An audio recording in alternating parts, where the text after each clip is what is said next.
दांत वाली बहू। रंजना कभी ब्रश नहीं करती थी।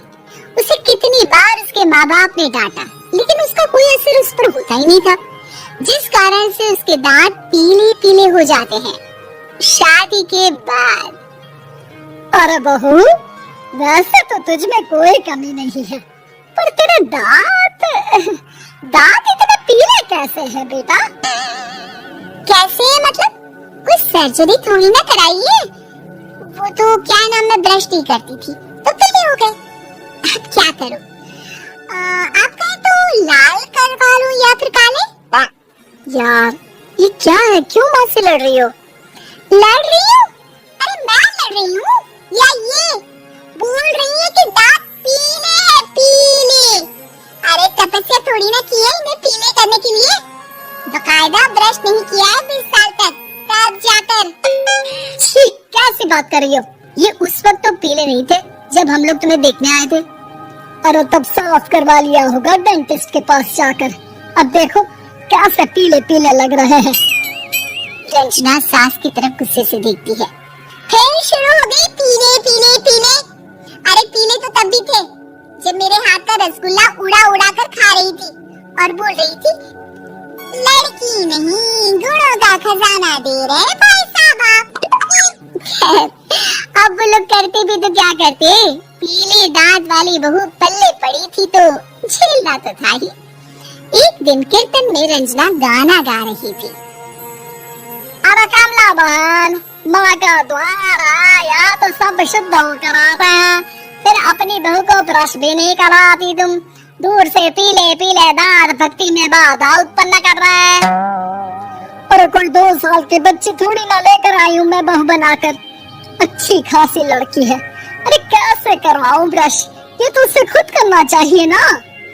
अब माँ बाप तो इसके जैसे तैसे निपटा दिए, ये नहीं सोचा कि सास कैसे संभालेगी।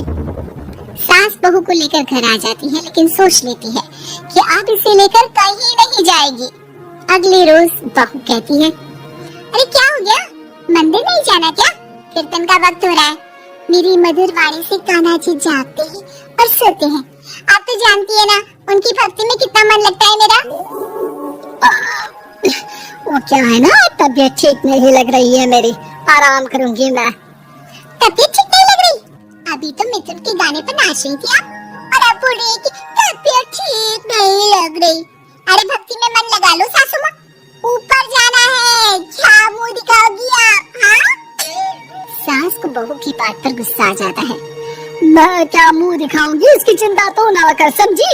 अपने मुंह की चिंता कर, जो ये पीले पीले दांत लेकर हर जगह पहुंच जाती है। पता है लोग कितना मजाक बनाते हैं। ना जी ना, मैं नहीं जाना कहीं तेरे साथ।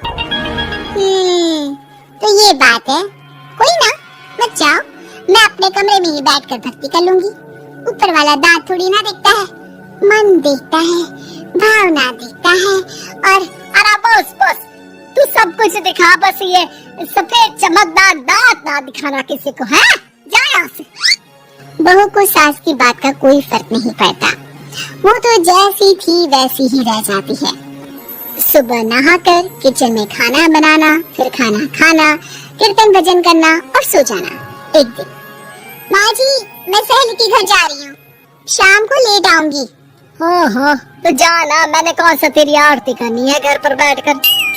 रंजना सहेली के घर जाती है, जहाँ वो पार्टी में जाने की तैयारी कर रही होती है। अरे शिखा, कहाँ जाने की तैयारी कर रही है? मैं गलत वक्त पर आ गई क्या? अरे नहीं यार, उल्टा से वक्त पर आई है। मैंने ये साड़ी और ज्वेलरी निकाली है यार, शाम को इनके ऑफिस की एक पार्टी में जाना है। बताना कैसा लग रहा है ये सब? नहीं यार, इस ड्रेस के साथ तो वो वाली ज्वेलरी अच्छी लगेगी। हाँ सही बोल रही है, मैंने ध्यान ही नहीं दिया। वैसे तो हमेशा से मस्त फैशन सेंस रखती है। तो बड़ा जाती होगी ना पति के साथ पार्टी में। रंजना कुछ नहीं बोलती, बस सोचती है कि यार काश ये बात सही हो जाती, पर मैं क्यों नहीं जाती पार्टी में?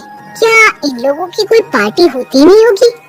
रंजना घर आती है और रात में पति से सवाल करती है, एक बात बताइए, आप मुझे किसी पार्टी में क्यों नहीं ले जाते?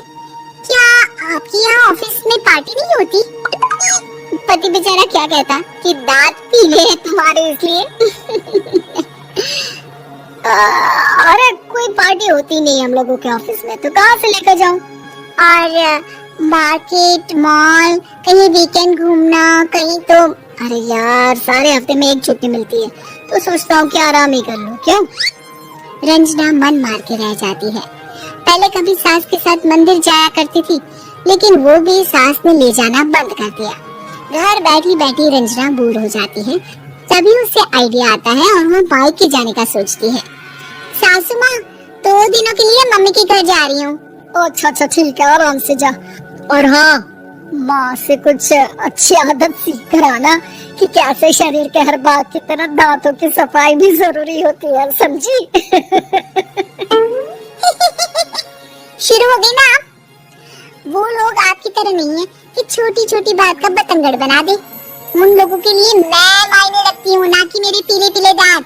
रंजना माँ को बिना बताए उन लोगों को सरप्राइज देती है, लेकिन जैसे ही वो दरवाजे पर पहुँचती है, अंदर देखती है कि घर वाले कहीं जा रहे होते हैं। अब माँ, काश रंजना दीदी के दांतों वाली प्रॉब्लम नहीं होती, तो वो भी हम लोगों के साथ चलती ना बुआ जी की बेटी की शादी में। हाँ बेटा, लेकिन अब उसे कौन समझाए कि उसको उसके पीले दांत नहीं दिखते, लेकिन उसके आसपास के लोगों को कितना एम्बैरेसिंग फील कराते हैं। मुझे तो कितनी बार उसके स्कूल की टीचर ने शिकायत की कि उसके साथ कोई लड़की बैठना भी नहीं चाहती, और ना ही कॉलेज में कोई उससे बात करना चाहता था। लेकिन पता नहीं क्यों उसे ये बात समझ में नहीं आती। कोई कमी नहीं है उस लड़की में, बस यही कि दांत पीले हैं। वो तो भला हो जीजाजी और उनकी माँ का, जो दीदी को जैसी है वैसे ही रखा हुआ है। रंजना को अपने घर वालों की बात सुनकर बहुत दुख होता है। वो सोचती है कि वो क्या करे, लेकिन फिर वो सीधा डेंटिस्ट के पास जाती है, अपने दांत चमकाती है और कसम खाती है कि वो रोज ब्रश करेगी। और क्या हो गया? तुम तो 2 दिनों के लिए गई थी ना, पर कोई ना, अच्छा है, चलो आ गई तो। रंजना सास के सामने आकर खड़ी हो जाती है और पूरी स्माइल करती है, उसके चमकदार दांतों को दिखाती हुई। चले मंदिर। माँ, मुझे माफ कर दीजिए, मैंने आप लोगों को बहुत एम्बैरेसिंग फील करवाया। मैं आज से रोज ब्रश करूंगी।